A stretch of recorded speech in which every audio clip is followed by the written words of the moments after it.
কিন্তু বর্তমানে সরকার মোহাম্মদ বিন সালমান তার মেয়েকে তার ছেলেকে ইংরেজদের কালচারে পরিবেশিত করেছে, অক্সফোর্ডে পড়াশোনা করিয়েছে। সে এসে একটা একটা আইনকে, আল্লাহর হুকুমকে অমান্য করে সীমা লঙ্ঘন করছে। আল্লাহ বলছে, দেখ মক্কার মধ্যে এমন বৃষ্টি দিয়ে দিল, এমন ঝোড়ো হাওয়া দিয়ে দিল, যেটা ইতিপূর্বে কোনোদিন দেয় নাই। একটা লক্ষণ দেখালো যে শুধরে যা, এখনো সময় আছে, শুধরে যা। কারণ আল্লাহ পাক এইরকম করেন। আমরা দেখবেন অনেক সময় মাঠেতে যাই, মাঠেতে গিয়ে দেখলাম সাপ। দেখেছেন কোনোদিন এরকম হয়েছে? সামনে হয়েছে কোনোদিন? রাস্তায় দাঁড়িয়ে আছেন, গাড়ি দেখবেন খুব চোট চলে গেল, আপনি এইরকম করে তিকুড়ে উঠেছেন, এখনই তো অ্যাক্সিডেন্ট করে দিত। এইরকম কারো হয়েছে? হ্যাঁ।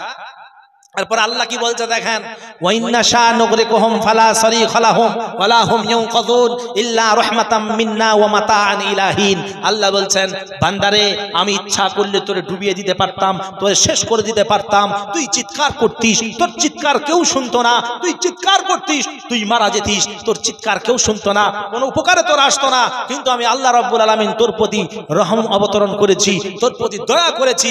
আমি তোর হায়াত আবার দিয়ে দিয়েছি, যাতে করে তোর সন্তান সন্ততি, তোর স্ত্রী পরিবার পরিজনের জন্য একটু পরওয়ারিশ করতে পারিস। সুবহানাল্লাহি ওয়া বিহামদিহি। আল্লাহ এরকম দয়া করে। তো এইরকম শিক্ষা দিয়ে দিল।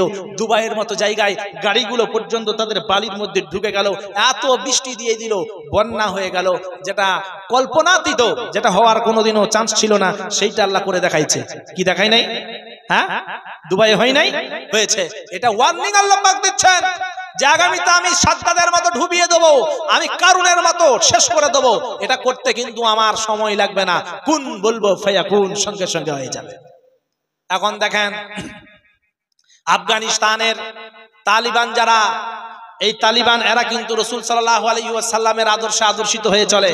কিন্তু আমাদের দেশের সাংবাদিকতা যারা করে, সাংবাদিকরা খালি বলছিল তালিবান তালিবান, এরা তালিবানি আইন। আজ পর্যন্ত দেখেছেন যে তালিবানরা কোথাও অন্যায় ভাবে কাউকে হত্যা করে দিয়েছে? তালিবানরা কাউকে অন্যায় ভাবে গাছে টাঙিয়ে দিয়েছে? আমার দেশের মাওবাদীরা করেছে। তারপরে আপনার আমার দেশে যারা বড় বড় জাতির নামে উপাধি নিয়ে বসে আছে, তারা করেছে।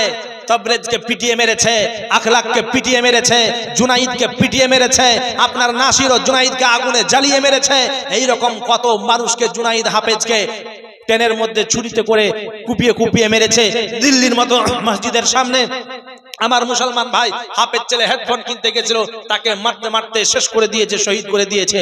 আমার দেশেও এরকম আতঙ্কবাদী রয়েছে, কিন্তু তাদের নাম পেপারের শিরোনামে আসে না। কারণ হলো এইগুলো সব হচ্ছে ঘুষখোর, এইগুলো মানবতাহীন। এরা মানুষ নামের জানোয়ার, মানুষ নামের জানোয়ারের থেকেও জানোয়ার। জানোয়ারেরা এদের নাম শুনলে লজ্জিত হয়। তারপরে দেখেন ইসরায়েল বলে যে দেশটা আইসিস বানালো, আইসিস, এই আইসিস কোন মুসলমানদের সংগঠন নয়। কারণ আমার কাছে প্রমাণ রয়েছে 2018 সালে আবু বকর আল মাসাদ, সে যখন আইসিসের লিডার হলো, তার 1 বছর আগে সে ছোট্ট প্যান্ট আর তার মুখে কোনো দাড়ি ফাড়ি কিচ্ছু ছিল না, সে দুটো নগ্ন নারীকে নিয়ে সুইমিং পুলে গা ধুচ্ছিল। সে একটা ইসরায়েলি সন্তান, সে একটা ইহুদিদের সন্তান, কিন্তু আইসিসের সে লিডার। কারণ হলো আমেরিকা যোগান দেয় আর আইসিস পরিচালনা করে ইসরায়েল। এটা হলো ইসরায়েলের প্রোডাক্ট, এরা কোনো মুসলমানের প্রোডাক্ট না। কারণ মুসলমানরা কোনোদিন কাউকে উচ্চ গলায় কথা বলতে পারে না, মুসলমান কাউকে গালি দিতে পারে না, মুসলমান কাউকে খুন করতে পারে না, মুসলমান কোনোদিনও কাউকে ধ্বংস করে দিতে পারে না। আল্লাহ বলেছেন, ওয়ালা ইয়াজরিমান্নাকুম শানাআনু কওমিন আলা আল্লা তা'দিলু ই'দিলু হুয়া আকরাবু লিত-তাকওয়া। হিংসার বশীভূত হয়ে কোনো দলকে, কোনো জাতিকে, কোনো গোষ্ঠীকে তোমরা শেষ করে দিও না। আজ পর্যন্ত দেখাতে পারবেন যে ভারতবর্ষে আমরা যেখানে বাস করছি, পশ্চিম বাংলায় কোনো একটা মুসলমান গ্রাম যেখানে মুষ্টিময় কোনো একটা বিধর্মী জাতি বসবাস করে আর তার প্রতি মুসলমানরা টর্চার করে? দেখাতে পারবেন? কেউ দেখাতে পারবেন না। কিন্তু যে সমস্ত জায়গাগুলোয় মুসলমান কম, সেই জায়গায় মুসলমানদেরকে টর্চার করা হচ্ছে। তালিবানেরা যখন দৃঢ় বিশ্বাসের সাথে খ্রিস্টানদের সঙ্গে, ইহুদিদের সঙ্গে আমেরিকার সঙ্গে যুদ্ধ করলো, আল্লাহ এই যুদ্ধে তাদেরকে বিজয়ী দান করিয়ে দিয়েছেন। আল্লাহ বলছেন কাম মিন ফিয়াতিন কলিবাতিন গলাবাত ফিয়াতান কাসীরাতাম বিইذনিল্লাহ। এই রকম কত ছোট্ট ছোট্ট দলকে আমি বিশাল বিশাল বাহিনীর সঙ্গে বিজয়ী দান করিয়ে দিয়েছি। আপনাদের ইমাম সাহেব বলছিল না যে মুতার যুদ্ধের দিকে লক্ষ্য করে দেখো, বদরের যুদ্ধের দিকে লক্ষ্য করে দেখো, আর বর্তমানে আফগানিস্তানের দিকে দেখো। যে বলছিল সুপার পাওয়ার, তাকে লেজ গুটিয়ে পালিয়ে যেতে হলো। কিন্তু এখানে শিক্ষার বিষয় হলো, দেখার বিষয় হলো, গর্বের বিষয় হলো, প্রত্যেকটা মুসলমানের গর্বের বিষয় যে যেই দিন আফগানিস্তান তালিবানেরা যেই দিন দখল নিল, সেই দিন তারা এলান করে দিল, আমাদের ভারতবর্ষের মিডিয়ারা বলতে শুরু করে দিল, এই দেখো তালিবানরা দেশ নিয়ে নিয়েছে, এরপরে আর একটাও ভারতীয়রা বাঁচবে না, আর একটাও ওখানে নারীরা বাঁচবে না, নারীদের ইজ্জত চলে যাবে, মাসুমরা জান চলে যাবে, একটাও কেউ যারা বিদেশি রয়েছে তারা কেউ ফিরে আসতে পারবে না, তাদেরকে হত্যা করে দেবে। কিন্তু আফগানিস্তানের যারা লিডার, যারা তালিবানদের লিডার, তারা পাক্কা মুসলিম, তারা বলল শোনে নাও, তোমাদের গায়ে একটা হাত দেওয়া হবে না, তোমরা যদি বলো আমার দেশে থাকবো তো তোমাদেরকে সসম্মানে সেই জায়গায় রাখা হবে, আর যদি বলো যে না আমরা এই দেশ ত্যাগ করে চলে যাব তো সসম্মানে তোমাদেরকে তোমাদের দেশে ফিরিয়ে দেওয়া হবে।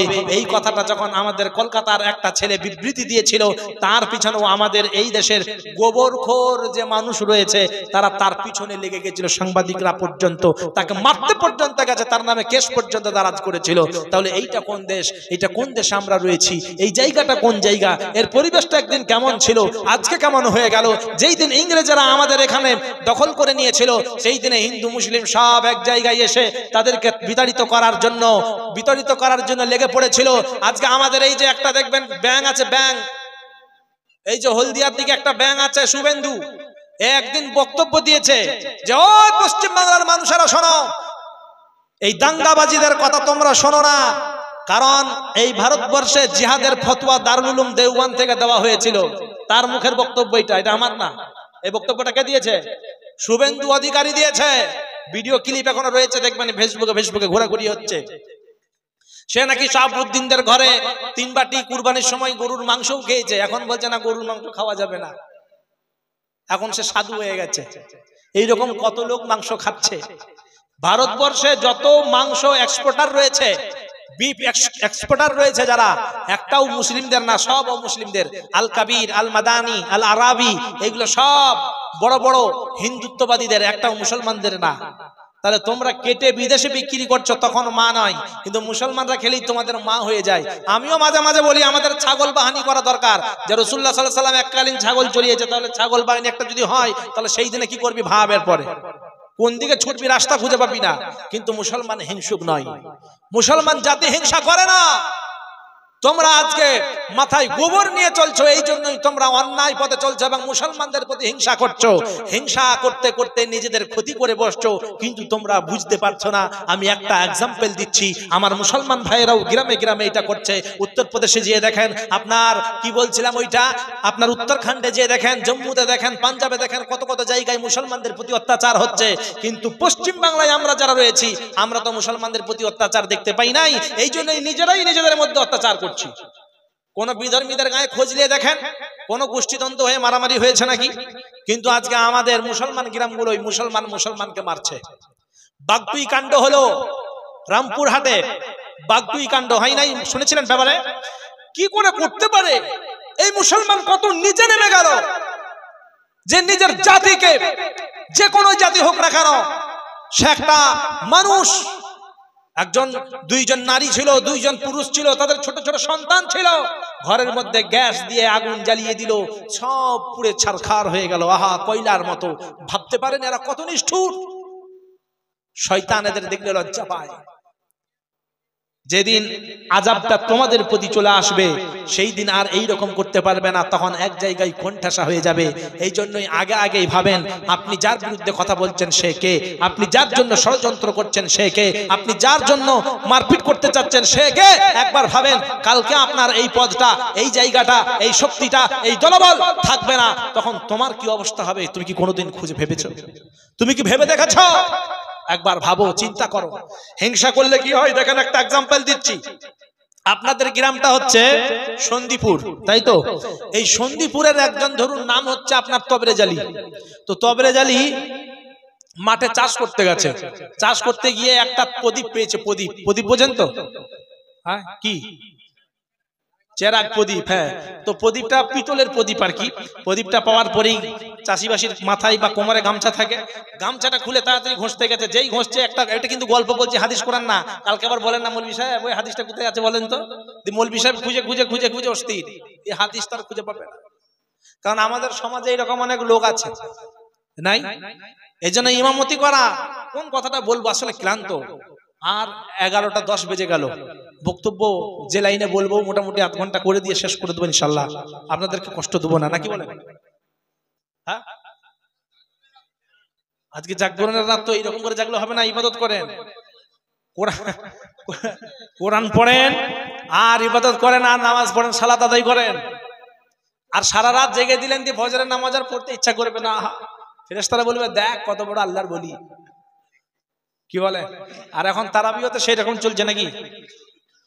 মুসুরিরা খালি বলবে হাফিজ সাহেব স্পিড দিলেই কিন্তু 200 টাকা হাতিয়া। স্পিড দিলি, স্পিড যদি না হয় এই হাফিজ সাহেবটা ভালো নয় রে, মোটেই ভালো না। আর স্পিড দিয়ে পড়ুক, হাফিজ সাহেব ছিল সেইটা। আর দেখবেন গ্রামের যে ইমামটা উপস্থিত থাকবে তাকে কোনোদিনও পছন্দ করবে না। তার কাছে খালি বলবে আগে একটা ইমাম সাহেব ছিল বুঝলেন, ওই রকম ইমাম আমার জীবনে দেখি নাই। হেরে জানোয়ার, তুই যদি সেই রকম ইমামের মতো দেখিস না তুই এখনো পর্যন্ত মানুষ হয়নিস কেন বল? এই ইমামটাকে দেখে তোকে এটা বলতে ইচ্ছা করছে? একজনা বলছে আমাদের একটা ইমাম ছিল, মোটামুটি ঘর থেকে ইমামখানা থেকে কোনোদিনও বের হতো না। আমরা তোর কি ফেরেশতা ছিল নাকি? আচ্ছা সে যদি ওই রকমই করতো তা তুই কেন এখনো হিদায়াত পেলি না বল? তুই কেন এখনো নামাজ হলি না বল?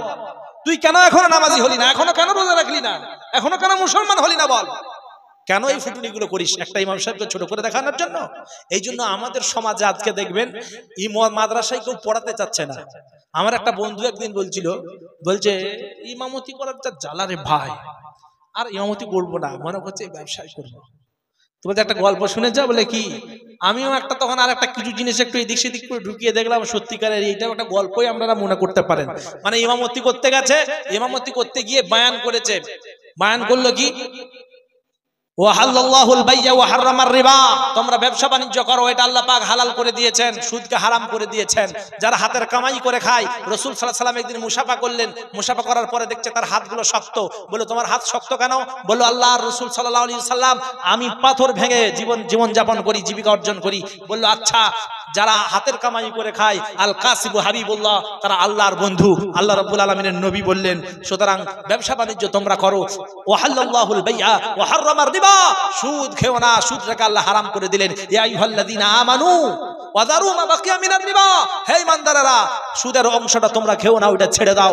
যেই এই বয়ান করেছে সুদ নিয়ে বয়ান, জুমার নামাজ হতে না হতে ইমামখানায় সেক্রেটারি এসে বলছে ইমাম সাহেব বয়ানটাকে করতে বললো। বললো কেন? কেউ বলে নাই তো, এটা আমি করেছি। সমাজে আজকে সবাই দেখছি সুদের দিকে ধাবিত হয়ে যাচ্ছে, এই জন্যই। বললো না, গ্রামে অনেক আমার শত্রু আছে, সবাই জানে যে আমার সুদের কারবার আছে। কারণ আজকে আমরা মুতওয়াল্লিও বানাই মসজিদের সেই রকম লোককেই, যার টাকা আছে বেশি। কোন জায়গায় কামাইছে এইটা দেখার কোনো দরকার নাই, কি বলেন? হ্যাঁ, অথচ আল্লাহ বলছেন ইন্নামা ইয়ামুরু মাসাজিদাল্লাহি মান আমানা বিল্লাহি ওয়াল ইয়াউমিল আখির। ঈমানদার দেখো আখিরাতের প্রতি ভয় বিশ্বাস করে নাকি, দেখো তাকে মুতওয়াল্লি বানাও, সে মসজিদের রক্ষক হবে। আল্লাহকে ছাড়া কাউকে ভয় করবে না, সে মসজিদের মুতওয়াল্লি হবে। আর আমরা আজকে যাকে তাকে ধরে নিয়ে এসে বসিয়ে দিই। আপনাদের গ্রামে কে আছে আমি জানি না, রাগ করবেন না, আমি সমাজের কথা বলছি, আপনাদের গ্রামকে টার্গেট করে বলছি না। এখানে জানবেন এত মিডিয়া রয়েছে, এই জন্য জানবেন আমি কোটি কোটি মানুষদের সামনে বক্তব্য দিচ্ছি, শুধু আপনাদেরকে না, কারণ এইটা ছড়াবে কালকে। এই জন্য ইমাম সাহেব যারাই হয়, যদি হক কথা বলেছে দেখবেন তার পরদিনই তাদের চাকরি থাকে না। সেক্রেটারি এসে বললো না এইটা কেউ বলেছে, বলতে এই জন্যই তুমি বলেছো। বলে না কেউ বলে নাই। বলে ইমাম সাহেব শোনো, বেতন কিছু নিয়ে নাও, আগামী মাসের বেতন পর্যন্ত দিয়ে দিলাম, আগামীকাল তোমাকে মসজিদ ছাড়তে হবে, চলে যাও। ও দেখলো ঠিক আছে। আমার একটা বন্ধু বলেছিল বর্তমানে মসজিদে যারা ইমামতি করে না এদের অবস্থা কি জানো? বলি কি? বলে মুসলমানের মুরগির মতো দরমা থেকে বের করে নিয়ে আসা জবাই করে, যে কেউ ইমাম সাহেবকে জবাই করতে পারে, সম্মান দেয় না। ইমাম সাহেব ছেড়ে চলে গেল। পরে যেখানে গেছে অন্য একটা মসজিদে, তখন আবার মনে পড়ে গেল যে সুদ নিয়ে আর কথা কোনোদিনও বলবো না। তাহলে কি নিয়ে কথা বলবো? সুদ নিয়ে তো কথা বলতে মানাই করেছে। তখন সে একদিন বয়ান করতে লেগে গেল যে জমি জায়গা কেউ কিন্তু পরের দখল করো না, হারাম খেও না। আল্লাহ বলেছেন ইয়া আইয়ুহাল্লাযীনা আমানু কুলু মিন তাইয়্যিবাতি মা রাযাকনাহুম ওয়াশকুরু লিল্লাহি ইন কুনতুম ইয়্যাহু তা'বুদুন। হে ঈমানদাররা, যদি আল্লাহর প্রকৃত বান্দা হতে চাও তাহলে পেটে যে খাবারটা দেবে এটা হালাল এবং তৈয়ব হতে হবে, রুচিসম্মত হতে হবে, তবেই তোমরা আল্লাহর বান্দা হতে পারবে, মেহবুব বান্দা হতে পারো। যেই এই বক্তব্য দিয়েছে বাস সেইখানেরও সেক্রেটারি ছিল, লোকের জমি জায়গা দখল করে রেখেছে। বললো বলো এটা কেউ নিশ্চয়ই বলতে বলেছে। বললো না, বলে চাকরি তোমার নাই, চলে যাও, তুমি লোকের কথা শুনে বক্তব্য দাও। বা শেষ হয়ে গেল।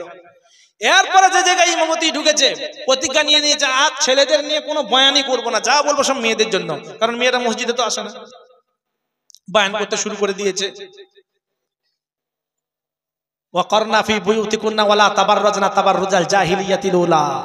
হে ঈমানদার নারীরা, তোমরা ঠাক ঠমাক করে আইয়ামে জাহিলিয়াত যুগের নারীদের মতো চলাফেরা করো না, পর্দা করো।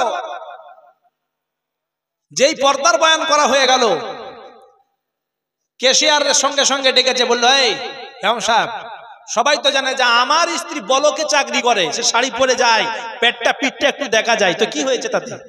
হ্যাঁ, তা বলে মসজিদের পায়নে মসজিদের মেম্বারে এই বয়ানটা করতে বলেছে নাকি? বলে আরে ভাই আমাকে কেউ বলেন, আমি জানি না। বলে না, কে বলেছে? এটা সেক্রেটারির কাজ। ওর আমার একটু হিংসা আছে আমার প্রতি, এই জন্য ওই বলতে বলেছে মনে হয়। বলো না, তোমার মতো ইমাম থাকলে আমি এখানে থাকবো না, সেক্রেটারি আমি পদে থাকবো না, আমি ক্যাশিয়ার থাকবো না, তোমাকে কাল কি বেরোতে হবে। ইমাম সাহেব দেখলো গায়ে ফিতনা করে লাভ নাই, আমি পালিয়ে যাই। পালিয়ে গেল। ও প্রতিজ্ঞা নিয়ে নিল আর কোনো দিন ইমামতি করবো না, যা ব্যবসা বাণিজ্য করে খাবো। গ্রামে এসে থাকলো, ছোটখাটো একটা ব্যবসা করছে। গ্রামে কেউ নানা হয়, কেউ দাদা হয়, কেউ ভাই হয়, কেউ চাচা হয়। গ্রামেরও একদিন ইমাম সাহেব নাই, শেষ। এখন এসে বলছে ভাই তুমি যদি গায়ের ইমাম থাকো খুব ভালো হয়। কেউ নানা হয়, কেউ দাদা হয়, এরকম সকলেই বলছে নাতি তোমাকে ইমামতি করতে হবে। কেউ বললো পুতা তোমাকে ইমামতি করতে হবে, কেউ বললো ভাই তোমাকে ইমামতি করতে হবে। বারবার যখন অনুনয় বিনয় করছে, মনটা গললো, বললো ভাই তুমি ব্যবসা বাণিজ্য যা করছো করো, কিন্তু ইমামতিটা করো। বললো ঠিক আছে। ইমামতি করতে করতে পেলপিটিশন শুরু। আগামীকাল শুক্রবার, বয়ান কি দেবো? দিয়ে মনে মনে ভাবছে তা ঠিক আছে, বাংলায় একটাও বয়ান করব না, যা করব সব আরবিতে, কি বুঝে বুঝে নেবে। এরপরে বয়ান হলো সব আরবিতে, একটাও বাংলায় না। মানুষ কিচ্ছু বুঝতে পারে নাই, মানুষ কিচ্ছু বুঝতে পারলো না। মনে মনে ওই ভাবছে, যখন কেউ কিছু বুঝতেই পারলো না, নামাজ যখন পড়াচ্ছে, পড়াতে পড়াতে দেখলো একটা ভালো এমন একটা সূরা পড়ি যেটা মানুষদের কাছে পরিচিত। তখন নামাজ পড়তে পড়তে সূরা একটা ধরলো, সূরা ফাতিহার পর ইয়াসিন ওয়াল কুরআনিল হাকীম ইন্নাকা লামিনাল মুরসালিন আলা সিরাতিন মুস্তাকিম তানজিলাল আজিজির রহিম। যে সূরা পড়তে শুরু করে দিয়েছে, সূরা হয়ে গেল, নামাজ হয়ে গেল, সব হয়ে গেছে। ওই মসজিদের যে সেক্রেটারি, সে এখন ইমাম সাহেবের রুমেতে এসে বলছে ইমাম সাহেব ক্যাশিয়ার কি বেতন এখন বেশি দিচ্ছে নাকি প্রথম থেকেই? বললো কেন? বলে আজকে যে তুমি নামাজ পড়লে, ওই যে ক্যাশিয়ারের নাম ইয়াসিন, তার বাপের নাম হাকিম, তার চাচার নাম মুরসালিন, তার ভাইয়ের নাম সিরাত, তার মামার নাম মুস্তাকিম, সব তো তাদের গোষ্ঠীর নাম বললে, কই আমার তো কারো বললে না। বললে আরে মশাই এটা কোরআন শরীফের একটা সূরা, আমি তাই বললাম, মানে মুতাওয়াল্লি কারা আছে এরপরে ভাবেন। বলছে না, আগামীকাল যদি আগামী জুম্মা যখন আসবে, যদি আমার ঘরের কাউকে না নাম নিয়েছেন আপনার কিন্তু অবস্থা খারাপ করে দেবো। বলে আপনার নাম কি ভাই? বললো আমার নাম বাবর আলী। এরপরে কোরআন খুঁজছে, সূরা ফাতিহায় দেখলো বাবরের নাম কোথায় আছে, দেখলো নাই। বাকারা, ইমরান, নিসা, একদম নাস পর্যন্ত চলে গেল, বাবর আলী আর কোথাও খুঁজে পেল না। ইমাম সাহেবের আবার পেলপিটেশন শুরু, যে আমি ইমামতি করব কি করে, এইরকম লোক যদি থাকে। তো পরবারে যখন জুমা চলে এসেছে, সেক্রেটারি কিন্তু একবারই সামনে যে যেখানে খুতবা দেয় মেম্বারের কাছে যেয়ে বসেছে। ইমাম সাহেব বক্তব্য দেয় আর সেক্রেটারি এমনি করে ইশারা করছে, মানে আজকে আমার নামটা নামাজে নিতে হবে। ও বেচারা কি করবে, নামাজে কি করে নেবো, তো নামে সুরাই নাই, কোরআন ধরে তোর নামই রাখে নাই, তো ওর নামটা আমি নেবো কি করে, নাই তো। নামাজ পড়তে পড়তে দেখলো যদি ওর নাম না নেই তাহলে কিন্তু চাকরি শেষ, সম্মানও শেষ। ও তখন পড়তে পড়তে শেষ রাকাতটাই বললো, তাহলে নিয়েই নি, যা হবে হবে। বলে ইয়া বাবার আনতা কলবুন ওয়া আবুকা খিনদির ওয়া জাদ্দুকা হিমার ওয়া ইলাইকুম জাহিলুন। আরে উন টান দিয়ে দিয়েছে যখন, লোকেরা বলছে আহ কি পড়লো রে, ও তো খুব খুশি, আজকে না পড়লো না মাইরি, এরকম দারুণ টান দারুণ সুর। আমরা আজকে গলা দেখি সুর দেখি, কি কতটা শুদ্ধটা পড়লো এইটা আমাদের দেখার প্রয়োজন মনে করি না, কি বলেন? এই যে পড়লো খুব খুশি। একজন হাফেজ সাহেব ছিল, সে বললো কোরআনে তো এটা কোথাও নাই, কারণ নামাজ হবে না। সঙ্গে সঙ্গে ফোন লাগিয়ে দিয়েছে মুফতি সাহেবকে, হ্যালো এইরকম বলেছে নামাজ হবে, বলে না নামাজ কারো হয় নাই। যেই বলেছে সেক্রেটারি তখন লাফিয়ে উঠে যায়। গত সপ্তাহে যখন ইয়াসিনের নাম নিল, হাকিমের নাম নিল, সিরাতের নাম নিল, মুস্তাকিমের নাম নিল, তারপরে আপনার এত এত লোকের নাম নিল, কই সেই দিনে তো বললি না আজিজের নাম নিল, কই বললি না তো। আর যত হিংসা আমার প্রতি না, সব তোরা ওই কেশিয়ারের সঙ্গে সব তোরা ষাট হয়ে রয়েছিস। অবশেষে যখন গ্রামের মৌলভী সাহেব একজন এসে তাকে বোঝাচ্ছে আস্তে আস্তে, ভাই কোরআনে এইটা নাই। তো ইমাম সাহেবকে ডাকা হলো, তুমি বললে কেন ভাই? বললো ওই যে আমাকে চাপ দিচ্ছে খুব, এক সপ্তাহ ধরে যে আমার নাম নিতেই হবে, সেই জন্য আমি বলেছি। বলে আসলে তুমি এটার মানে জানো কি? বলো কি? বলেছে হে বাবর তুই একটা কুত্তা, আর তোর বাপ একটা শূকর, তোকে মানুষ করতে পারে নাই। আর তোর দাদা সেও একটা গাধা, তোর বাপকেও মানুষ করতে পারে নাই। আর তোর গোটা গোষ্ঠী হলো একটা মূর্খর দল। তো জোর করে যদি এরকম করা হয় ইমাম সাহেবদেরকে, তো ওই রকমই হবে। অনেক সময় দেখবেন অনেক লোক লক্ষ্য করে, ইমাম সাহেব ফজরের নামাজটা পড়লেন না কেন? ইমাম সাহেবের কিন্তু অসুবিধা হয়ে গেছে, গোসল করতে পারছে না। তাহলে এরপরে এত যদি চাপ দিবি, বিনা গোসলেই নামাজ পড়িয়ে দেবে, বুঝে করবি, কারণ নামাজ হবে না। অতিরিক্ত যখন চাপ দেবে তখন তো ওইরকমই হবে। সকলের সুবিধাটা বুঝতে হয়। নিজের সুবিধা যেমন দরকার, অপরেরও সুবিধার দরকার রয়েছে। নিজের জন্য যেমন ভালোটা পছন্দ করেন, অপরের জন্য ভালোটাই পছন্দ করেন। নিজের জন্য যেটা কষ্ট, অপরের জন্য মনে করবেন এইটা কষ্ট। নিজেরটা যদি সুবিধা ভাবতে পারেন, অপরেরটা কেন ভাববেন না? অপরেরটাও আপনাকে ভাবতে হবে। এই জন্যই ভাই আমরা হিংসা বিদ্বেষ করব না। হিংসা করতে করতে মানুষেরা আজকে এমন একটা জায়গায় চলে গেছে যে নিজেরাও ক্ষতিগ্রস্ত হয়ে অপরকেও ক্ষতিগ্রস্ত করে। এই এক্সাম্পলটা বলতে বলতে আমি ইমাম সাহেব দিকে চলে গেছিলাম, মনে আছে আপনাদের? কি খাবার দিচ্ছে নাকি? আমিও দুটি খেয়ে নিই তাহলে এই সময়, নাকি বলেন? সবাই খান, আমি বলবো আপনারা খাবেন, এটা আমার কেমন হয়? আমি চা খাচ্ছি বলে রাগ করে খাচ্ছেন নাকি আপনারা? খান খান, অসুবিধা নাই। তবে এই দিকে একটু ধ্যান দেন, আমি ঠিক টাইম মতো নেমে যাব, বুঝতে পারবেন না আপনারা। অ্যালার্ম দেওয়া আছে, আর 10-15 মিনিট পরে বাজবে, আমি উঠে যাব, নাকি বলেন? আপনি সভাপতি সাহেব তো নাকি? অনেক দূর যেতে বলবো।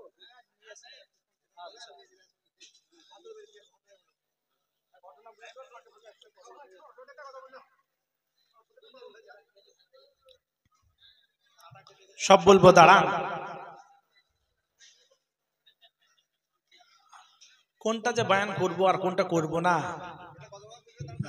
আসলে টাইমটা আমাকে দেরিতে করে বসালেন না। যদি আগে করে বসাতেন তো আমি মোটামুটি এতটা পর্যন্তই টেনে দিতাম। আর ভালো লাগছে না, ক্লান্ত লাগছে।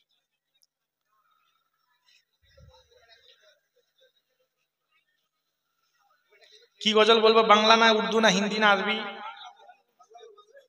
বাংলা। 11:24 হয়ে গেছে ভাই। না 12 পর্যন্ত বলেন না, দূর যেতে ভালো খুব খারাপ। যদি আগে দিতেন তো এতক্ষণ পর্যন্ত বলে দিতে হবে। তখন শ্রোতা ছিল না, আপনাকে শ্রোতাহীন মজলিসে দেওয়াটাও একটা ভালো মনে হলো না, সেজন্য একটু লোকটা জমিয়ে নিয়ে। সুবহানাল্লাহ ওয়ালহামদুলিল্লাহ লা ইলাহা ইল্লাল্লাহ সুবহানাল্লাহ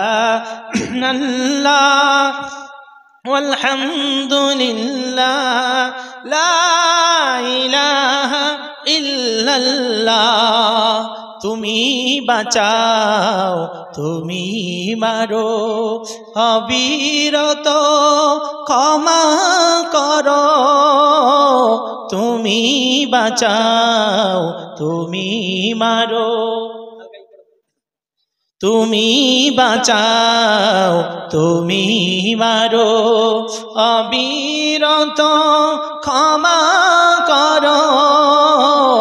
ধরার যে জন তাকেই ধরো, ধরার যে জন তাকেই ধরো, তোমার মুঠোয় সবই আল্লাহ সুবহানাল্লাহ ওয়ালহামদুলিল্লাহ লা ইলাহা ইল্লাল্লাহ সুবহানাল্লাহ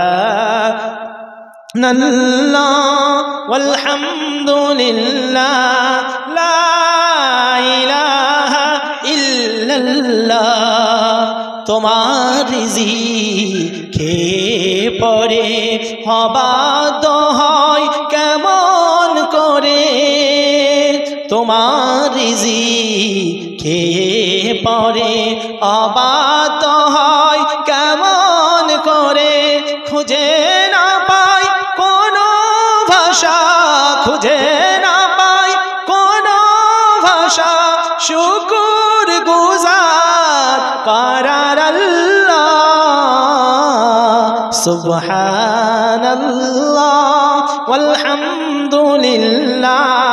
লা ইলাহা ইল্লাল্লাহ সুবহানাল্লাহ ওয়ালহামদুলিল্লাহ লা ইলাহা ইল্লাল্লাহ।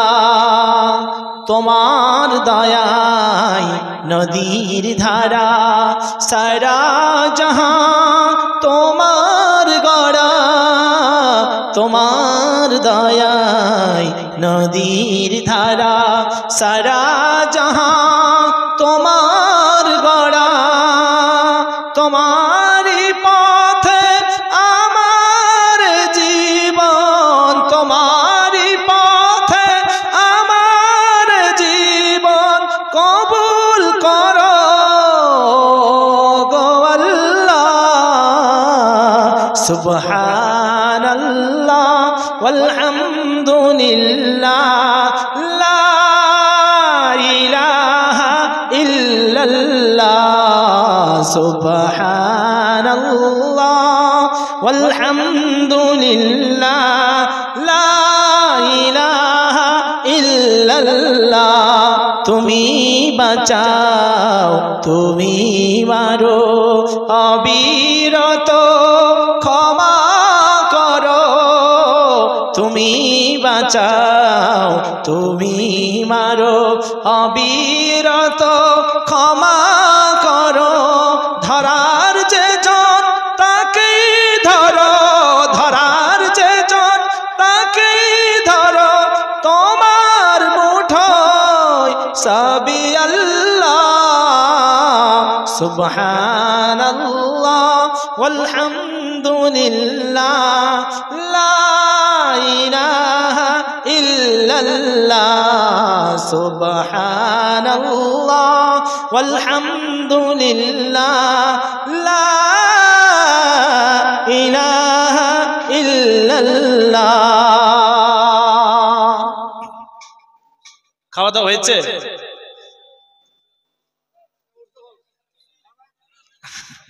এরা বলছে সব বলবো, সব বলবে ইনশাআল্লাহ, বলে দিয়ে চলে যাবো। হ্যাঁ, আপনারা আমাকে 9টা বলে 9টায় উঠান না, এই জন্য আমিও আর বলতে পারছি না, নাকি বলেন? তাও বলছি আপনারা যখন বলছেন, কিন্তু সামনের লোকগুলো কোথায় গেল? এই কথাটা বলি, দুটো ছোট ছোট ঘটনা বলবো, দিয়ে শেষ করে দেবো। তো এক্সাম্পলটা হচ্ছে যে হিংসা নিয়ে যে কথাটা বলছিলাম, দেশ বিদেশ প্রদেশ এবং আমাদের সমাজে, আমাদের রাজ্যে, আমাদের গ্রামগঞ্জে যেগুলো আমরা করছি, দেখেন একে অপরের প্রতি হিংসা। অথচ এই যে লাইলাতুল কদরের রাত্রি আমরা খুঁজছি, কবে কবে খুঁজতে হয়? 21, 23 নাকি 25, 27 আর একটা 29 বিজোড় রাত্রিতে খুঁজতে বলেছেন। আবার অন্য রেওয়ায়েতে জোড় রাত্রি, তো মানে শেষের 10 দিনটা যদি পরিপূর্ণ খুঁজতে পারেন আরো ভালো, গোটা রমজান মাস খুঁজতে পারলে আরো ভালো, আর যদি দৈনন্দিন খুঁজেন তাহলে আরো ভালো। সবগুলোই রেওয়ায়াত আছে, কোনটা কি আপনি ফেলতে পারবেন না, কোনটা কি অস্বীকার করতে পারবেন না। এই জন্য একে অপরের প্রতি আঙ্গুল তোলা না, আপনি যেটা আমল করছেন করেন, অপরে যেটা করছে তাকে করতে দেন, তবে বিদাতীদেরকে স্থান দেবেন না। বুঝতে পেরেছেন?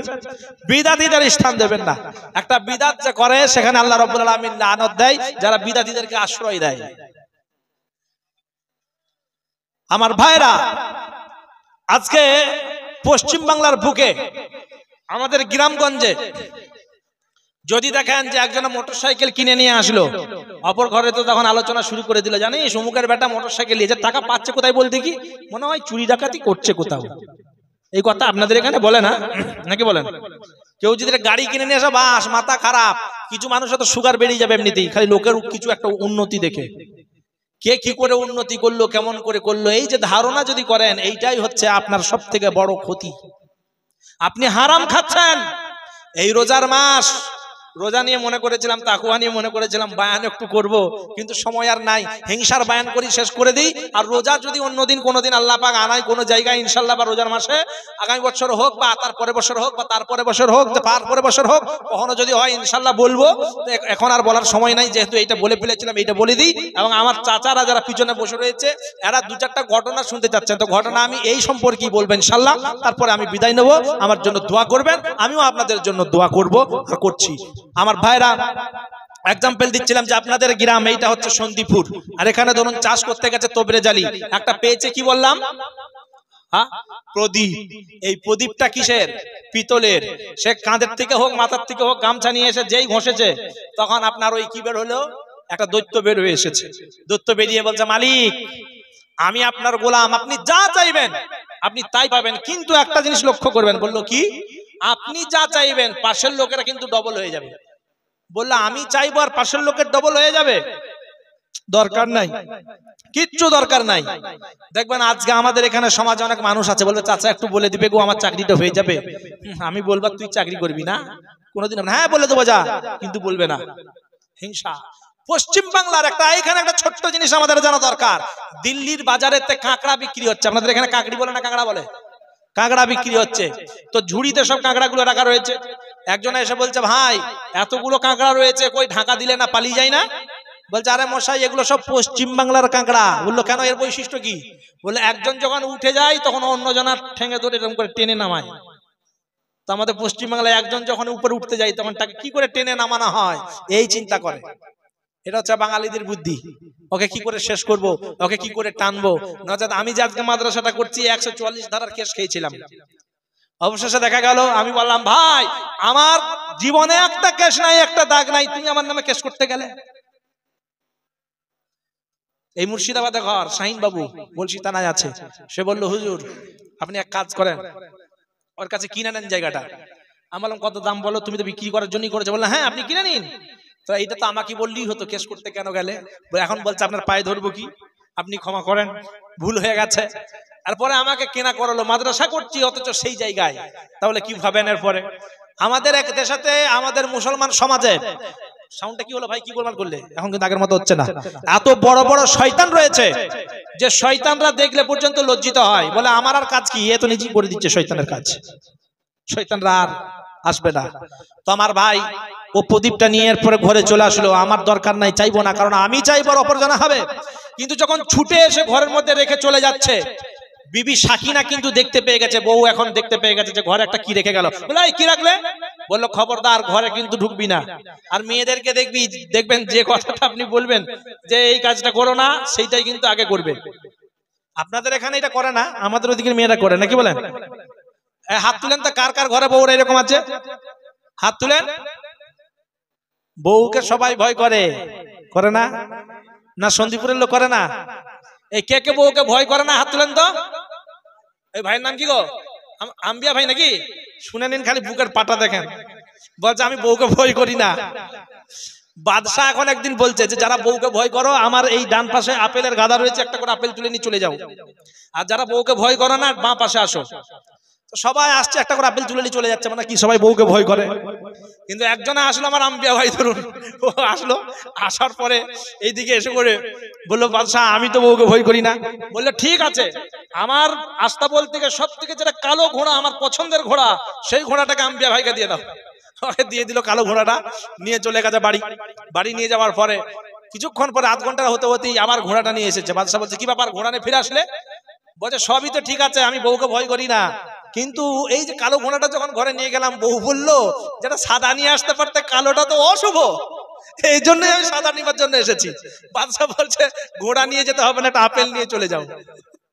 তো এটা হচ্ছে হাট্টা গুট্টা সেই লোকটা ছিল আর কি, আম্বিয়া ভাই না, যদিও আমি আম্বিয়া ভাইকে বললাম আমার ভালোবাসার মানুষ। তো এইরকম হাট্টা গুট্টা মানুষ। সে বলছে যে আমি বউকে ভয় করি না, কিন্তু ঘোড়া দিয়ে দিয়েছে, কালো ঘোড়া। সে আবার পরিবর্তন করতে এসেছে, বলছে আপেল নিয়ে যাও, তোমার ঘোড়া নিয়ে যাওয়ার জরুরত নাই।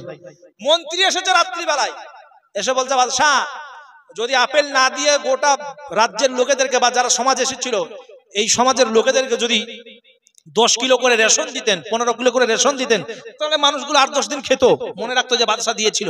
কিন্তু একটা আপেল আর কতক্ষণ মনে থাকে? বলে আরে পাগল, আমিও মনে করেছিলাম রেশন দেবো, কিন্তু আমার বউয়ের এইটা বুদ্ধি যে না আপেল দিতেই হবে, সেই জন্যই তো রানীর কথায় আমি আপেল দিলাম। বলছে আচ্ছা তুমি বলো তো এত রাতে কেন আসলে? তুমি তো সকালে আসতে পারতে। বলছে আরে মশাই আমি তো সকালেই আসতাম, কিন্তু আমার বউ বলছে এই বুদ্ধিটা বাদশাকে এখনই দিগা, আনালে সকালে কেউ দিয়ে দিলে তুই পাবি না। তো কেউ ভাই আর খালি নাই, বউকে সবাই এখন আমাকে দেখছেন হুজুর হুজুর নাকি, গোটা রাজ্যের মানুষ বলছে হুজুর, বাংলাদেশের মানুষ বলছে হুজুর। আর ঘরে যদি ওর কাছে যাই বলে আমি তো জানি তুমি কে, তার কাছে আর হুজুর হতে পারছি না, গোটা দেশের কাছে হুজুর। একজন একটা পীর সাহেব আর কি বলছে আর কি, আপনাদের এখানে পীর আছে নাকি? হ্যাঁ, কারণ আপনারাই তাকে শেষ করেছেন। আর দেখেন ওই দিকটা দেখেন, খালি বহরমপুরের দিকে যান, দেখেন ঘরে ঘরে সব ভর্তি হয়ে রয়েছে। তো একজনা বলছে তুই কেমন পীর? বলো কেন? বলছে পীর দেখলাম, মানে স্ত্রী বলছে স্বামীকে, স্বামীর পীর হওয়া স্ত্রী মেনে নাই নাই। বলে তুই কেমন পীর? আমি পীর দেখলাম আকাশে উড়ে উড়ে যাচ্ছিল। বলছে পাগলি, ওইটা তো আমি ছিলাম, ওই জন্য একটু বেঁকে বেঁকে যাচ্ছিলি। কারণ স্ত্রী মেনে নেবে না অত সহজে, বাঁকা হাড়ের তৈরি, সোজা করতে যাবেন ভেঙে যাবে। কি বলেন? আর ভণ্ড মানুষের অভাব নাই, পীর সাজে এখন যেখানে সেখানে।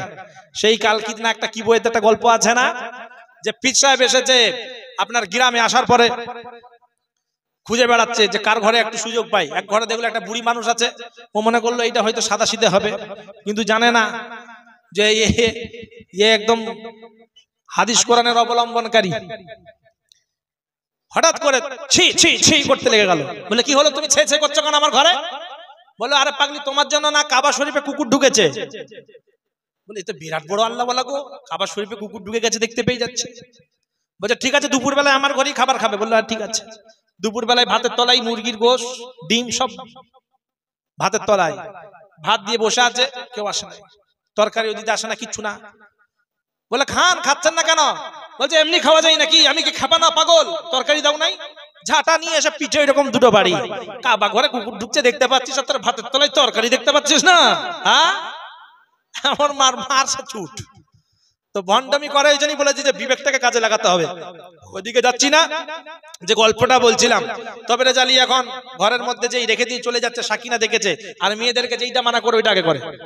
ও ঘরের ভিতরে ঢুকিয়ে দেখছে এই তো পিতলের মাল, আবার কাদা লেগে রয়েছে। ও তখন গালি গালাজ করতে শুরু করছে, মিনসে কোথাকার, উলাউটো কোথাকার, আমাকে বলতে পারলো না, আমি তো কাদাগুলো পরিষ্কার করে দিই, আমার পরিষ্কার ঘরে কাদা ঢুকিয়ে দিয়েছে।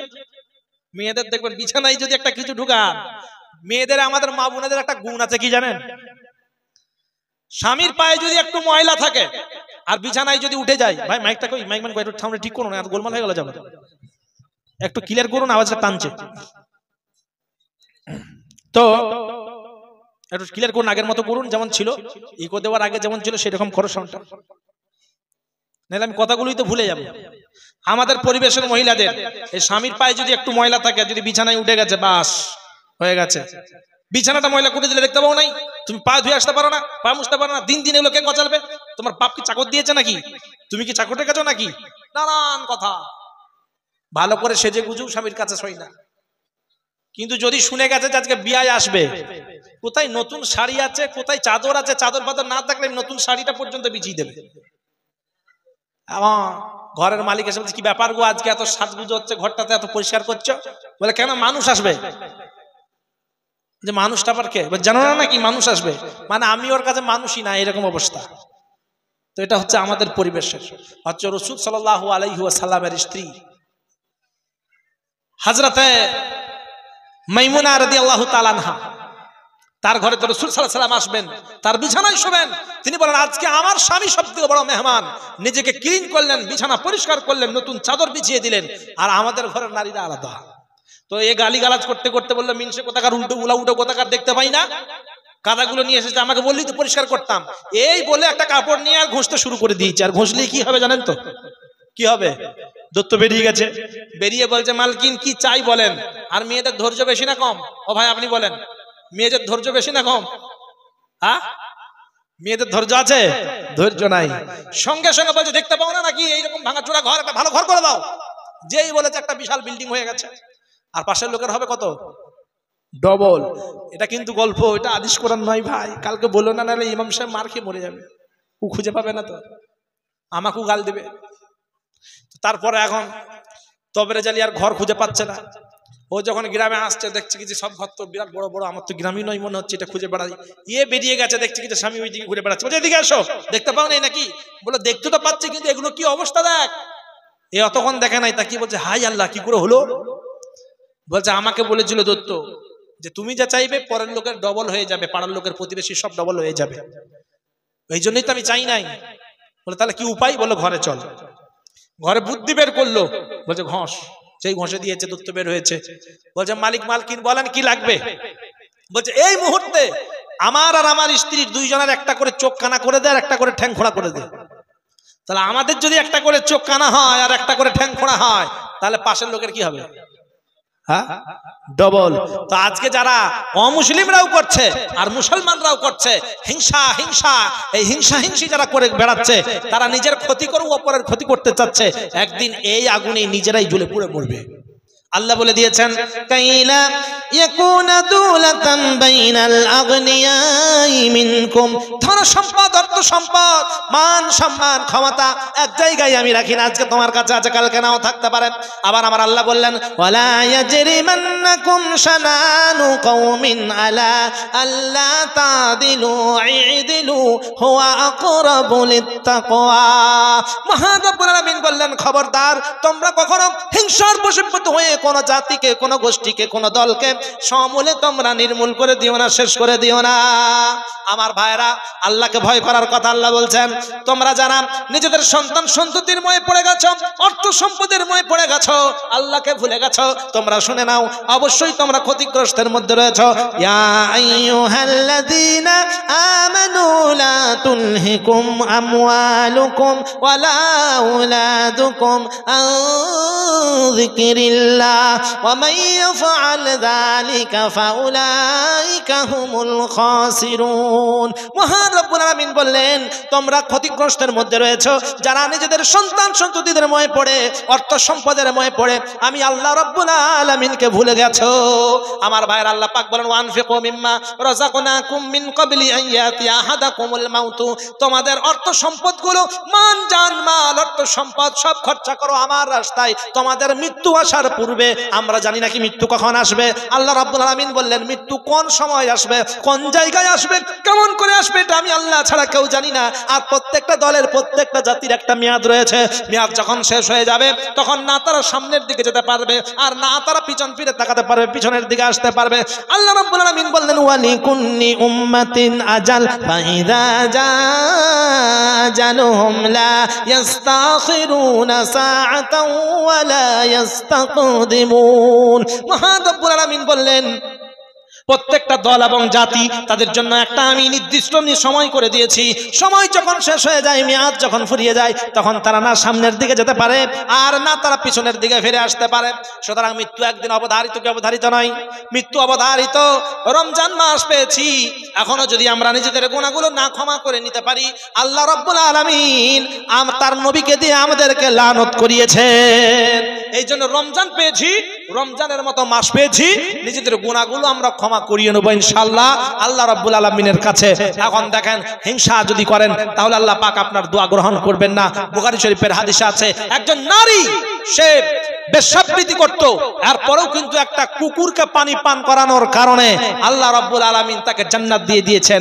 আর একজন একটা বিড়ালকে বেঁধে খাবার দেয় নাই, বিড়ালটা প্রাণে মারা গেল, এই জন্য আল্লাহ পাক তাকে জাহান্নামে দিয়েছে। সুতরাং মুসলমানরা হিংসা করতে পারে না। আমার ভাইরা, আল্লাহর ভয় যদি হৃদয় নিয়ে আসেন আল্লাহ পাক গ্রহণ করে নেবেন। রমজানের মতো মাস পেয়েছেন, আল্লাহ নবী সাল্লাল্লাহু আলাইহি ওয়াসাল্লাম বলেছেন মান সামা রমাযানা ঈমানান ওয়া ইহতিসাবা গফিরাল্লাহু লাকা মা তাকদ্দামা মিন যামবিহি। যে কেউ রমজানের মতো মাস পেল এবং সিয়াম পালন করলো আর ঈমান ও ইহতিসাবের সঙ্গে, ঈমানের সঙ্গে যে অবশ্যই আল্লাহ আমার গুনাহ মাফ করে দেবে, অবশ্যই আল্লাহ পাক আমাকে ক্ষমা করে দেবে, এইরকম দৃঢ় বিশ্বাস ইয়াকিন নিয়ে যে লেগে পড়লো ইবাদতের মধ্যে মশগুল হয়ে গেল এবং রমজান মাসকে পাওয়ার পরে শরীয়তের মধ্যে নিজেকে মনোনিবেশ করে নিল, ওয়া আনিবু ইলা রাব্বিকুম ওয়া আসলিমু লাহু মিন ক্বাবলি আন ইয়াতিয়াকুমুল আযাব সুম্মা লা তুনসারুন। আল্লাহ রাব্বুল আলামিন বলছেন যেই বুঝলে এটা শরীয়ত সঙ্গে সঙ্গে তোমরা চলে আসো, নচেত আমার আযাব যদি চলে আসে তখন আমার কাছে তোমরা চাইবে, আমি আল্লাহ পাক কিন্তু তখন তোমাদের দোয়া গ্রহণ করব না। আমার ভাইরা, বুখারী শরীফের একটা হাদিসে আছে যে একজন লোক কোনোদিন সে নেক কাজ করে নাই, সৎ কাজ করে নাই, কিন্তু হলো কি আমার ভাইরা, লোকটা তার সন্তান সন্ততিদেরকে ডাকলাম, ডাকার পরে বলে যখন আমার মৃত্যু হয়ে যাবে, মওত হয়ে যাবে, তখন আমার লাশটাকে তোমরা দাফন করো না, আমার লাশটাকে তোমরা পুড়িয়ে আগুনে ছাই করে দিয়ে অর্ধেকগুলো ছাই পানির মধ্যে ফেলে দেবে আর অর্ধেকগুলো তোমরা ফুঁক দিয়ে হাওয়াতে উড়িয়ে দেবে। সন্তান সন্ততিরা তাই করলো। আল্লাহ রাব্বুল আলামিন তাকে আবার জীবিত করলো। লোকটা মনে করেছিল, তার ধারণা ছিল যদি আমাকে আল্লাহ পাক এরা যদি আগুনে পুড়িয়ে দেয় আল্লাহ হয়তো আমাকে আর পুনরুজ্জীবিত করতে পারবে না। কিন্তু আল্লাহ কোরআনে এরকম অনেক ঘটনা তুলে ধরেছে। ইব্রাহিম আলাইহিস সালাম জিজ্ঞাসা করলেন, আল্লাহ পাক বলছেন ওয়াইদ ক্বালা ইব্রাহিম রাব্বি আরিনি কাইফা তুহিল মাউতা ক্বালা ওয়ালাম তুমিন ক্বালা বালা ওয়ালাকিন লিয়াতমাইন্না কলবি ক্বালা ফাখুয আরবাআতাম মিনাত তায়রি ফাসুরহুন্না ইলাইকা সুম্মা জাআল আলা কুল্লি জাবালিন মিনহুন্না জুযআ সুম্মা দু'হুন্না ইয়াতিনাকা সা'য়া ওয়া'লাম আন্নাল্লাহা আজিজুন হাকীম। মহান রব্বুল আলামিন বলছেন ইব্রাহিম আলাইহিস সালাম আমাকে জিজ্ঞাসা করলেন, ওগো আল্লাহ, মানুষদেরকে মারার পরে আবার কেমন করে জীবিত করবেন? আল্লাহ রব্বুল আলামিন বলেন, ইব্রাহিম তুমি কি বিশ্বাস করো না নাকি? ইব্রাহিম আলাইহিস সালাম বললেন, ওগো আল্লাহ, কেন বিশ্বাস করি না? অবশ্যই বিশ্বাস করি, তবে আমার মনের প্রশান্তির জন্য আমি তোমার কাছে জানতে চাই যে মানুষদেরকে কেমন করে মৃত্যুর পরে আবার জীবিত করবে, আমি এটা দেখতে চাই। আল্লাহ পাক বলেন, ইব্রাহিম তাহলে শোনো, চার প্রকারের চার শ্রেণীর তুমি চারটা পাখি পোষো। চারটা পাখি পুষলো। আল্লাহ পাক বলেন এইগুলোকে জবাই করো, মাংসগুলো টুকরো টুকরো করে পাহাড়ের বিভিন্ন স্থানে রেখে আসো। পাহাড়ের বিভিন্ন স্থানে সামান্য সামান্য করে মাংসগুলো সব ছড়িয়ে রেখে দিয়ে চলে আসলো। আল্লাহ পাক বলেন এরপরে তাদের নাম ধরে ডাকো। যেই ডাকলো সেই পাখিগুলো আবার তার কাছে পুনরায় চলে আসলো। সুবহানাল্লাহ। আল্লাহ পাক বলছেন ইব্রাহিম আলাইহিস সালাম আমার কুদরতটা দেখার পরে বলছেন আল্লাহ পাক প্রত্যেকটা বিষয়ে কুদরত রাখেন, ক্ষমতা রাখেন। সুবহানাল্লাহ। আমার ভাইয়েরা, লোকটা মনে করেছিল আল্লাহ রাব্বুল আলামিন আমাকে আর জীবিত করতে পারবে না। আল্লাহ পাক তার জীবিত করলেন। জীবিত করার পরে জিজ্ঞাসা করছেন, বলো কি কারণে তুমি বলেছিলে যে আমাকে দাফন না করে আমাকে যেন পুড়িয়ে দেওয়া হয় এবং আমার ছাইটাকে সমুদ্রের পানিতে অর্ধেকটা ভাসিয়ে দেওয়া হয় আর অর্ধেকগুলো হাওয়াতে উড়িয়ে দেওয়া হয়, কেন বলেছিলে বলো? লোকটা বলল, গো আল্লাহ, তোমার বিচারের ভয়ে, তোমার ভয়ে যে যদি তুমি আমাকে পাকড়াও করো আমি জবাবদিহি করতে পারবো না, আমি তো কোনো সৎ কাজ করি নাই। আল্লাহ শুধু এই ভয়ের কারণে, তাকে ভয় করে এই কাজটা করেছিল বলে আল্লাহ বলল যা, তোরে আমি জান্নাত দিয়ে দিলাম। সুবহানাল্লাহ। এই জন্য আল্লাহর ভয় যদি হৃদয়ে থাকে আপনি দুনিয়াতেও কামিয়াব হয়ে যাবেন, আখিরাতেও কামিয়াব হয়ে যাবেন। মুমিনের প্রথম অস্ত্র হলো আল্লাহর ভয়, ঈমানকে ঠিক রাখার অস্ত্র হলো আল্লাহর ভয়, তাকওয়ার প্রথম অস্ত্র হলো আল্লাহর ভয়, মুসলমানের প্রথম অস্ত্র হলো আল্লাহর ভয়। আল্লাহর ভয় যদি হৃদয়ে না থাকে আপনি খেয়াল খুশি যা ইচ্ছা তাই করবেন, আর আল্লাহর যদি ভয় থাকে অবশ্যই আপনি আল্লাহর হুকুম অনুযায়ী জীবন যাপন করবেন। ফাম্মা মান তাগা ওয়া আসারাল হায়াতাদ দুনিয়া ফাইনাল জাহিমা হিয়াল মাওয়া। আল্লাহ বলছেন যারা খেয়াল খুশি অনুযায়ী জীবন যাপন করে, এই দুনিয়ার জীবনটাকে আখিরাতের সঙ্গে প্রাধান্য দেয়, আমি আল্লাহ পাক জাহান্নামে নিক্ষেপ করব আর জাহান্নামটা হবে তাদের চিরস্থায়ী আবাসস্থল। আমার ভাইয়েরা, রাসূল সাল্লাল্লাহু আলাইহি সাল্লাম সাহাবাদেরকে বলছেন, আমার সাহাবারা রে, একজন লোক 99টা খুন করেছে। খুন করার পরে সে ইস্তিগফার করার জন্য খ্রিস্টান পাদ্রীদের কাছে গেছে, যে বলছে আমার কি ইস্তিগফার হবে, আমার কি মাফ হবে? লোকেরা বলল না, তোমার মাফ নাই। যখন বলল মাফ নাই, তলোয়ারি বের করে তাকে তখন হত্যা করে দিল, যা 100টা পূরণ করে দিলাম। এরপরে ভালো একটা পাদ্রীর কাছে এসে বলছে আমার কি মাপের কোনো জায়গা আছে? বলল হ্যাঁ, অমুক জায়গায় যাও, সেখানে সৎ লোকেদের বসবাস, ওই সৎ লোকেদের কাছে সংসর্গে থাকো, অবশ্যই তোমার গুনাহ আল্লাহ পাক মাফ করে দেবে। লোকটা এরপরে সেই জায়গায় যাচ্ছে, যেতে যেতে তার মৃত্যু হয়ে গেল। ফেরেশতারা চলে আসলো, কেউ বলল জাহান্নামে নিয়ে যাব, কেউ বলল না জান্নাতে নিয়ে যাব। আল্লাহ বলল পথটা মেপে দেখ, যদি যে কাজটা যাবে, যে জায়গাটা যাবার জন্য সে বেছে নিয়েছিল, যদি ওই জায়গাটা কাছে হয়ে যায় তাহলে জান্নাতের দিকে নিয়ে যা, আর যদি যেখান থেকে যাচ্ছিল ওই পথটা কাছে হয়ে যায় তাহলে তাকে জাহান্নামের দিকে নিয়ে যা। দেখা গেল সামান্য বেশি হয়ে কাছে হয়ে গেছে, ওইটা যেই জায়গায় যাচ্ছিল সেইখান থেকে তার জায়গাটা কাছে হয়ে গেল। আল্লাহ পাক বললে যা তার জান্নাতে দিয়ে দে। সুবহানাল্লাহি ওয়া বিহামদিহি। সুতরাং আপনার উদ্দেশ্য যদি থাকে যে আমি ভালো কাজ করব, আপনার সাপোর্ট যদি ভালো কাজকে করেন, আল্লাহ পাক বলছেন মাইয়াশফা শাফাতান হাসানাতান ইয়াকুল লাহু নাসিবুম মিনহা ওয়া মাইয়াশফা শাফাতান সাইয়্যাতান ইয়াকুল লাহু কিফলুম মিনহা। যদি তুমি ভালো কাজের সাপোর্টও করো, আল্লাহ পাক তোমার আমলনামায় সব দিয়ে দেবে। আর যদি তুমি অন্যায় কাজে সাপোর্ট করো, অন্যায় কাজ করো নাই কিন্তু সাপোর্ট করে গেছো, এই জন্য তোমার আমলনামায় গুনাহ লেখা হবে। সুতরাং অন্যায় কাজ করবো না, অন্যায় কাজে সাপোর্টও করব না, ভালো কাজ করব, করতে না পারলে সাপোর্ট করব, ভালো লোকেদের সাপোর্ট করব। আমরা ইহুদি খ্রিস্টানদের মতো করে চলবো না, অবশ্যই মুসলমান হওয়ার চেষ্টা করব। আল্লাহ পাক সকলকে আমাদের ঈমানদার বানিয়ে দিক, সকলকে আমল করার তৌফিক দান করুন এবং রমজান মাস আমাদের রোজা রাখার তৌফিক দান করুক। যারা রোজা রাখতে পারে নাই তাদেরকেও রোজা রাখার তৌফিক দান করুক। কারণ বিশ্বনবী বলেছেন যে রোজা রাখলো না আর আমার ঈদগাহে যায় সে যেন আমার ঈদগাহে না আসে। যারা রোজা রাখলো না আমার ঈদগাহে তারা যেন না আসে। এই জন্যই সকলেই রোজাগুলো রাখেন এবং আমল করার চেষ্টা করেন। দুনিয়া থেকে একদিন বিদায় নিতে হবে, আমরা সকলেই চলে যাব। আমি আর বক্তব্য বাড়াচ্ছি না, এখানেই শেষ করলাম। আল্লাহ পাক আমাকে আপনাকে আমাদের সকলকেই গ্রহণ করুন। আমার পরে আরো বক্তা আছে, ভালো কথা বলবেন, তাদের বক্তব্য শুনুন, আমল করার চেষ্টা করুন। আমি একটা কথা বলতাম, আরো 10-15 মিনিট লেগে যেত, কিন্তু আর বলতে পারবো না, কারণ 12টা বেজে গেল আর আমারও যাবার 12টা বেজে গেল। তা আপনারা দোয়া করেন যেন আমার 12টা না বাজে, যেন আমি তাড়াতাড়ি করে পৌঁছাতে পারি, সহি সালামতের সঙ্গে যেন সেখানে গিয়ে সেহরিও করতে পারি। এবং আগামীকাল একটু সফর আছে, যেন আমার সফরটাও সুন্দর হয়, দোয়া করেন। আর ইয়াসিন সাহেব আমাকে একটা বার্তা দিতে বললো আপনাদের কাছে, যে আমরা দুজনে মিলে একটা বিশাল বড় 4000 স্কয়ার ফিটের একটা বিল্ডিং করছি, মাদ্রাসা করছি। হ্যাঁ, যদি কারো কিছু দেওয়ার থাকে তো ওখানে আমাদের দেখবেন ফেসবুকের আছেতে ফোনপের ইয়ে করা আছে, কিউআর কোড দেওয়া আছে, তো সেখানে পাঠাতে পারেন। আল্লাহ পাক আপনাদের সকলকে জাযায়ে খায়র দান করবেন। আখির দাওয়ানা আলহামদুলিল্লাহি রাব্বিল আলামিন। আসসালামু আলাইকুম ওয়া রাহমাতুল্লাহি ওয়া বারাকাতুহু।